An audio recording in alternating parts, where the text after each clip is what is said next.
What's up, you guys? Welcome back, and today we're going to do a skin fade where we're going to use the Andis Masters and we're going to use the Wahl 5-Star Senior. I'm going to show you guys how you can use them together to get a really nice, clean, smooth blend, because some clippers do some things well, some clippers do other things well, and not to say that you couldn't do a great haircut through and through with either one of these machines, but today we're going to go through it. So I'm starting off with this gentleman here. We're going to knock down the back and sides. I have a number 2 on the Oster Volt, and I'm going to knock that all out. I want to make sure that I create a nice, consistent, uniform area to work on so that my blend can come out nice and smooth, and so that I'm not fighting through all these curls. Hair like his is really going to throw you for a loop sometimes, so you just got to do the best that you can.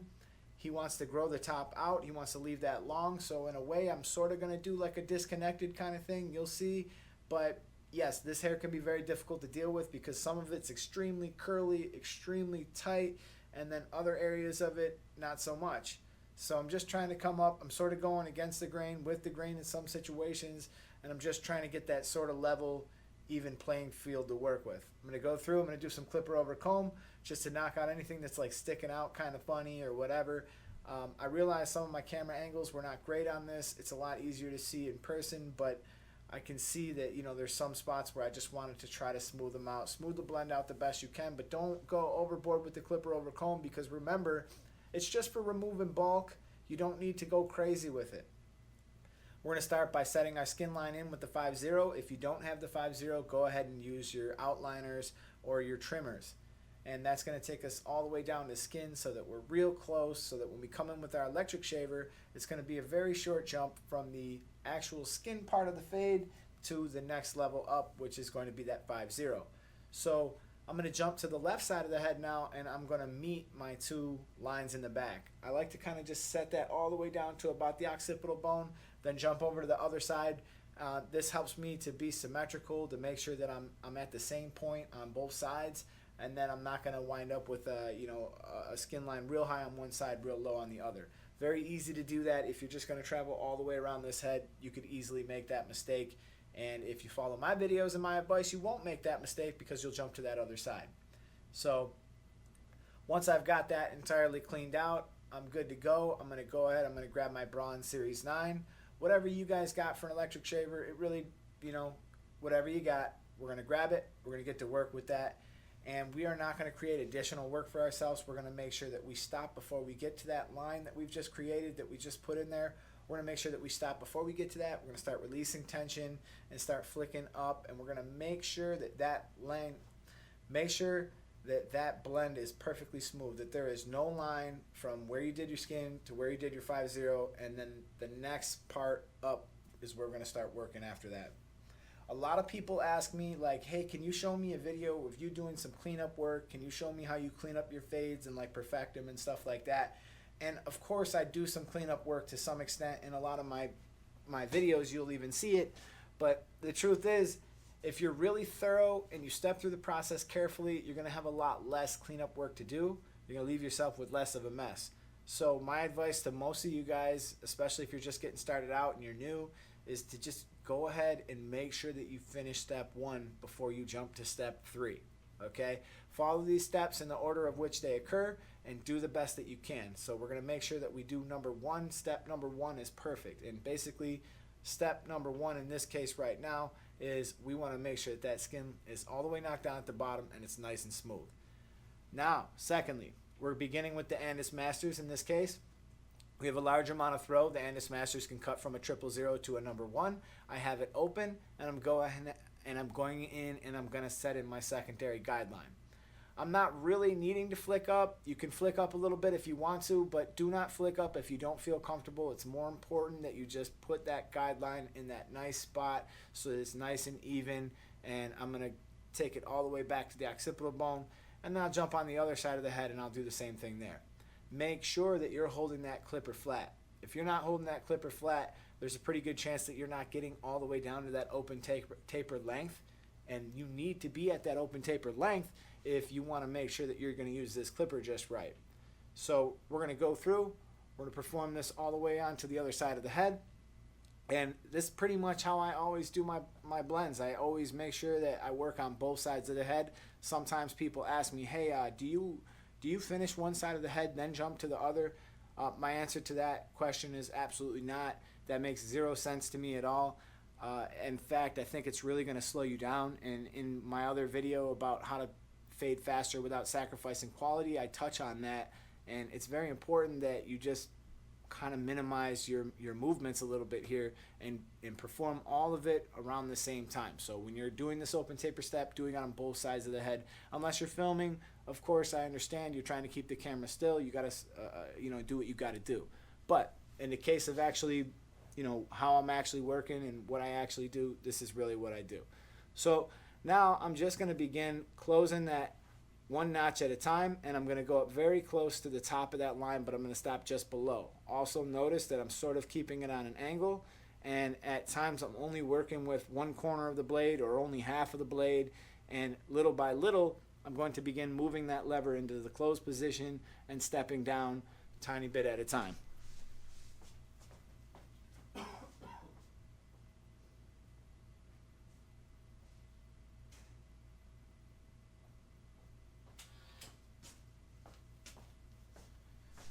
Okay, I'm back. So, as you can see, I'm moving it on an angle. I'm keeping it flat against the head. I mean, just because you see me working with just a corner doesn't mean that I'm flicking and I'm flipping and I'm leaving the head.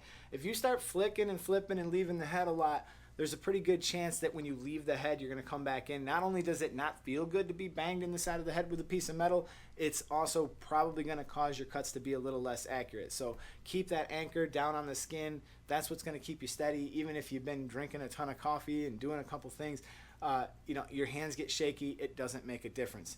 Now you see me tip this upside down. I've talked about this in some of my previous videos. It can be used to get that last little bit out if you need to. It's not really a great technique to use if you're not careful, because you really got to be light if you're going to touch somebody with this in the closed position, because the moving blade is now touching the skin. So you need to be thinking about the fact that you could cut somebody fairly easy like that. So if you're going to do that, be careful. If not, otherwise move on. Okay, now I'm jumping over to the Wahl Seniors. The Wahl Seniors has the regular standard blade on it, and I'm going to clean up my work with the Wahl Seniors. The Wahl Seniors do not open all the way into a number one. Therefore, I can actually work just a little bit below, and you're going to see that I'm going to wind up getting all those little shadows out just perfect with the Wahl Senior, because the Wahl Senior does not miss any of those little hairs. So it's kind of fun to work with these together, and I'm going to do the exact same thing I did before. I began with it open, I'm keeping it on an angle, and gradually as I close it, I begin to drop down a little bit and continue doing the same thing, keeping it anchored on the head and working my way down. Now, the reason why I like to use the Wahl Seniors for this part is just because it just works really well, and it gets rid of all that hair that the Andis might have left. Jumping on to the number one, we're moving forward with the number one in the open position, and you're going to notice that the number one closed and the Andis open, because Andis opens to a number one. Using this number one open and then number one closed, you're going to notice that those lengths really start to match, and you're going to see that blend is going to start to come out really clean. And that's where these two working together can be kind of fun, because you can find certain points where they really work, just seamlessly together. Because that number one on the Wahl blade and the number one basically performed by the Andis just being open is so close in length that you can usually use those two together if you want to. Now, of course, like I said, you don't need to do this. You can do it any way you want. I'm just showing you how these two can work well together, how they can play nice together. So I got the 1.5 on, opening it and closing it. And again, you're going to save yourself some stuff here. Don't try to just do this entire blend right now with this. We're going to save some room to do some scissor over comb, and we're going to go back in with some texturizing shears. So don't try to make it perfect right now. It's all right if it's not. Just do the best that you can. We're going to jump over to that other side, and we're going to begin finishing up the blend on the left side. So as you can see, the blend is starting to come out pretty clean on that side. So we're going to repeat the exact same steps, beginning with it open. I'm going to go just below where I was, slightly closing it, staying just below where I was. Now you can see his grain pattern on this side of his head is a little bit different. It's really shooting forward, especially towards the back of his head. You can see it's really shooting forward, and we want to try to stay against that grain in order to take the maximum amount of hair off that we can. with the fewest amount of strokes. So as I continue to go into that, I'm moving down, I'm keeping it on an angle, and I've got this edge of the blade sort of elevated, which is kind of neat because that's going to cause a little bit of a taper right there already. So other than that, just using the standard handshake grip, keeping it on the skin, and gradually closing it down until this disappears. Then guess what? We're going to go and we're going to follow it back up with the exact same steps. We're going to use the Wahl Senior. The Wahl Senior can cut that, really make it smooth, really make it clean, and really transition from that skin line out. Now, I know there's a lot of people out there that they are always telling me how they don't like to put in harsh skin lines because they feel like they can't get the skin lines out, or maybe it's because they struggle with them or whatever. I really don't understand this at all. Like, I've never really seen a line that I couldn't get out, and I put harsh skin lines in all the time. 5/0s, I wouldn't even think twice about doing that. And I don't understand why other people struggle with it, but I can only guess that there's one reason why you would be having a trouble getting a skin line out if you're following the right steps. I'm saying if you understand the process, there's really only one reason why those won't come out, and it's because you don't have your clipper set up properly. Now, to make sure that that clipper is set up properly, you're going to be able to erase a 5/0 skin line very easily with a 3/0 style blade. And there's other blades that can help you to even get even lower. I mean, if you really had to, you could have an Andis fade blade on there and you could cut 5/0s at it closed. So there'd be even less of a reason why you would have trouble getting that blend out. But I guess probably people don't like to look in the mirror and just like look at their stuff, because the other thing too is that if you set your clipper up like a month or 2 months ago, it's very common for them to come out of adjustment. It's very common for you to just throw it in a bag and just not even notice what happened, and then you look down at it and it's sitting way back, and no wonder you're struggling. And the other thing that you can do to get that skin line out when you really can't get that jump from 5/0 to 3/0, if there's some hair in between there, you see me doing this all the time. Go back to your trimmer, keep it on an angle, only use the corners, and be really, really careful how you approach that line. But just stay down low and in that area, and you'll break that up. You really will. It will cause that to become really smooth for you, and you will not struggle with it nearly as bad as you have. So yeah, I mean, if there's anybody out there in the comments that you were really struggling to get lines out, please just let me know why, and why do you think it is. And you know, before you jump to conclusions, go and take a look at your stuff, evaluate what you're working with, and maybe even take a look at my setup video. I mean, I know it's pretty long and it's probably pretty boring, but a lot of that stuff in there is kind of basic to people who've been in the industry for a long time, but some of it might be new to you. So I want you to go ahead and just have a look at your stuff, have a look at my setup video, make sure that you got everything zero gapped properly, not necessarily overlapping the moving guard, overlapping the stationary guard. You don't want that, because then you're going to start cutting clients, and obviously nobody wants to cut clients. So as long as you have all your stuff set up properly, that's good, and you know that you can move on to only one other problem, which could be your process. Now, it's nice. It's kind of like in golf, where like there's certain stuff. Golf is such a hard game that when you actually go to the course with all your stuff, it's very difficult, right?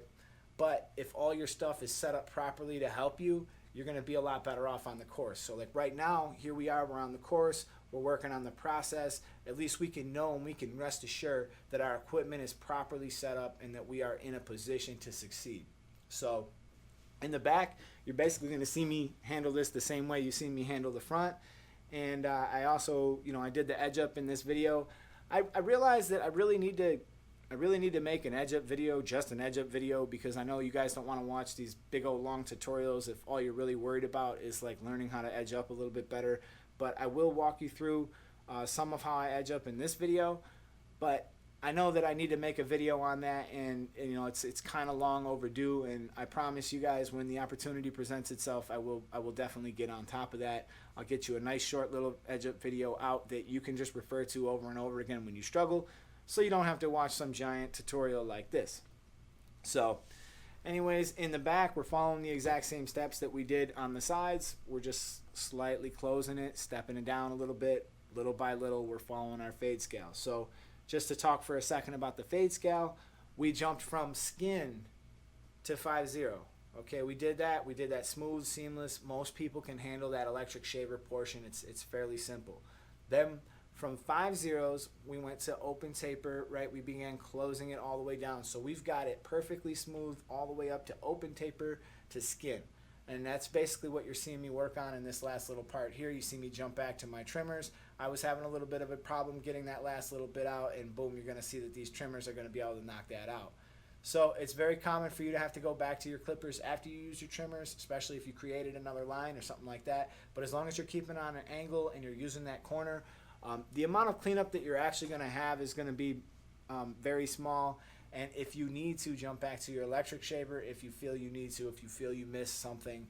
I'm always a big fan of jumping back before you go forward. So anytime that you feel like you've made some kind of mistake, please go back. Don't go forward and have 1,000 mistakes to deal with at the end, because you're just not going to be able to get that properly done. Okay? And with certain types of hair, certain types of curl, you're going to need to go with the grain, against the grain, across the grain. You're just going to have to use your judgment here, because, okay, if I cut hair with the grain, I know it's going to take less. So if I put a number 1 with the grain and then I go against the grain, obviously there's going to be a huge difference in the amount of hair that comes out. Significantly less hair will come off if I do it with the grain. So sometimes, as a safety precaution, I might go in there and make a couple moves with the grain just to see what that will do. Will that lay down the curl? Will that help perfect my blend? Is that doing me any good, or is it not? And if it's not, then obviously I'll stop. But if I feel like I've gotten that curl to lay down pretty good, cool. Now, in this particular client's case, he wants to continue to grow the top of his hair out. So in the beginning, when I picked it out, I'll tell you guys to just mainly concentrate on the sides. There's really no reason to pick out the whole top. If he's going to continue to growing out and he doesn't want it cut, there's no reason for you guys to go in there and do that. So, you know, work smarter, not harder, and, you know, kind of feel out your client and figure out what they want, what their ultimate goal is. Now, something that I'm always asking clients too, before I even cut their hair most of the time, I try to ask them how do they style it, just in case I can do something maybe that will help them when they go to style it. So if they tell me like they want to spike their hair up, obviously not in this case, but you know, if a gentleman wants to spike his hair up, then you don't want to be leaving it this long on top, because when he spikes it up, he's going to look crazy. You know, you don't want that. So onto the edge up here. A lot of people ask me about this. When I have some grow back here, just like I do, I'm just going to put the number 1 on close, and I'm just going to knock that, and that'll give me something nice to actually do the edge up into. And I'm not sure if I showed it in this video or not, but I always put a little bit of hairspray on before I do the edge up, because it really makes those trimmers hit really hard. It keeps all those hairs that are curly in place, so that when you cut them, they actually get cut instead of move out of the way and kind of get out of your blade. And whenever you're working your edge ups, you're going to want to work from the middle out to the edges if there is no present problems with this person's hair. Now this kid, he's got a great hairline. There would be no excuses for me to mess it up unless I just did a bad job. But some people have a really high side and a really low side. So start on that low side. You don't want to start on a person's high side, because the only thing you're going to wind up doing is pushing it back even higher and causing more issues for yourself. So you're just going to want to keep looking at it in the mirror, keep checking it out, take a little bit at a time, and just keep working with it, because it's just like anything else. You know, you don't want to go too far with this, especially because if you push somebody back, there is no coming back. So it's better that you take very small amounts of hair, keep tapping, keep checking, and then jump over to that other side and then do the exact same thing there, and you'll be able to get this just nice and even. It's very difficult doing it on film because I'm not using my camera. You know, I'm not using my mirror as well. I'm trying to use my camera, and the camera just doesn't give me enough perspective. If you figure your chair is about 4 feet away from the mirror and you're looking into the mirror, then you're getting almost like an 8-foot perspective. Figure 4 feet there, 4 feet back. So it's as if you step back like 8 feet or so. So the other thing I could tell you when doing edge ups, be cautious of how much you stretch the skin, because if you stretch the skin an awful lot, you know, there's no telling what's going to happen when the skin comes back down. It could be crooked. You could wind up with issues. So be cautious on how much you're going to stretch the skin. And even in this kid's case, his hair is so thick and those clips are so strong that it's very easy for you to lift the skin a little bit with the action of clipping, and you might actually wind up cutting a perfect edge that's absolutely nice, and then the second you take those clips out, boom, one side really starts drooping down low.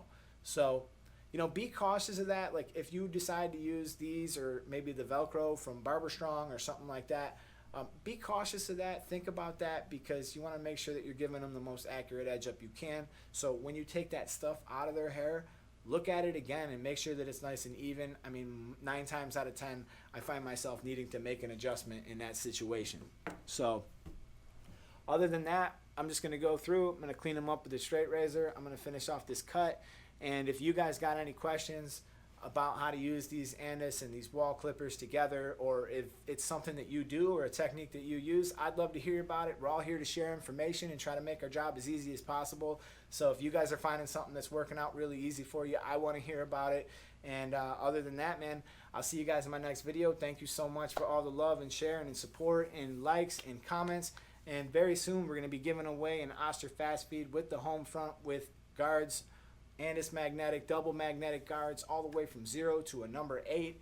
And I'm really excited for whoever's going to wind up getting that. And of course, right now I have a current one going for the magic clips, which are going to be given away probably by the time this video releases. So you're going to want to click that subscribe button. You're going to want to stick around. You could win clippers and stuff like this all the time from this channel.